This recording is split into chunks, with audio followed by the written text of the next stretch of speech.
Greetings everyone, a herd of bronies here. Welcome to the first official episode of the Analysis Challenge series. It looks like Season 5 has gotten off to a tremendous start with a fantastic season premiere. I especially enjoyed it. Now for all you analysts out there, I have a set of 10 challenges for you to do in your review videos. As I promised in the intro video, you can do these challenges in a video separate from your actual review, or you can incorporate them into your actual review if you really want to. Although I know most of you have already put out your reviews of this episode. Now before we begin, I'd like to point out that most of these challenges are actually analysis based and not review based, meaning they'll have you point out some of the things in the episode and talk about them. You'll see what I mean. I should also mention that at the end of Season 5, the analyst with the most points from completing challenges will be named Analysis Champion. So let's jump right into it. Number 1. For this challenge, your OC must have the $Cutie mark throughout all, or at least the majority, of your review. Along with that, your OC should act how you think he or she would with the cutie mark's effect.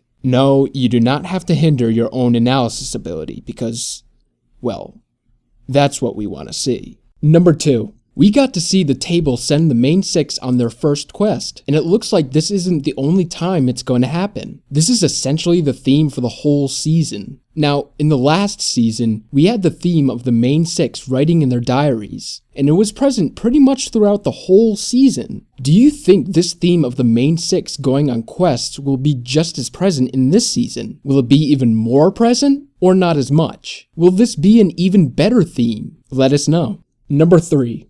Twilight Sparkle, Sunset Shimmer, Starlight Glimmer. Is it me, or is there some sort of pattern going on? These names being this synonymous with each other could be just a coincidence. It could be Hasbro just doing it for fun, or there could be some sort of connection between them. If there was any sort of connection, or if something were to happen between these characters, what do you think it would be? Number 4. In this challenge, I want you to talk about Pinkie Pie and her suspicions of the village. She had all sorts of that look on her face throughout most of the first act. But what is it exactly? Analyze Pinkie's character, explaining why she, out of the main 6, is the one to act this suspicious of the village, and what about her, who she is, the kind of character she is, might have caused her to react like this. Number 5. This challenge will test your collaboration skills and your ability to work with other analysts. For all analysts who have chosen to do this challenge, you must all have the exact same background in your videos. If you're not an analyst who uses the OC backdrop format and you want to do this challenge, you'd have to switch to that format in order for it to count. Just as a tip, read through the comments to see who else is doing this challenge. Get in contact with each other any way you wish, and come up with a background for all of you to use. If some analysts have already done their videos with this challenge, you might want to contact them and see if you can get the background they used. Bonus points if it's something detailed, such as a scene background. Number 6. What were Starlight Glimmer's intentions? How did she come up with this idea of having everyone equal? Did something happen in her past that maybe caused her to have some sort of issue with ponies being better than her? Is she Trixie's sister? Let us know what you think. Number 7. Out of all the things I could have started discussions on for this premiere, this seems to be one of the smallest, yet it has such a large impact on the episode that I can't help but at least mention it. Spike.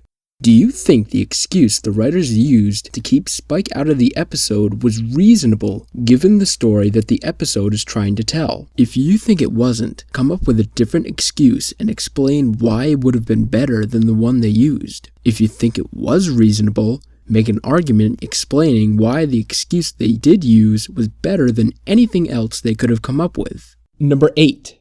What are your thoughts on episodes featuring other ponies rather than the main 6, or even the CMC? Does it give us a break from the formula we're used to seeing, and is it good or bad for doing so? Is it dependent on who exactly is featured? Do you think this will shape up the future of MLP, meaning we'll see more of this in later seasons?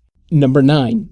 Night Glider, Sugar Belle, Double Diamond, Party Favor. Given what we know about these 4, what do you think of them as characters? Were they good enough to deserve the feature role they had? Do you think that this new group could become the focus of future episodes, similar to the main 6 and the CMC? Will we ever see them again? And if so, how soon? Number 10. Since this episode is a two-parter, I figured it would make it easier for you to do this last challenge. Your whole review must be sentence spliced, using audio from the episode. If you want to go easy, which I know just about all of you do, you can use audio from the entire series. MLP analysis community, I challenge you to take on these analysis challenges. Do you accept?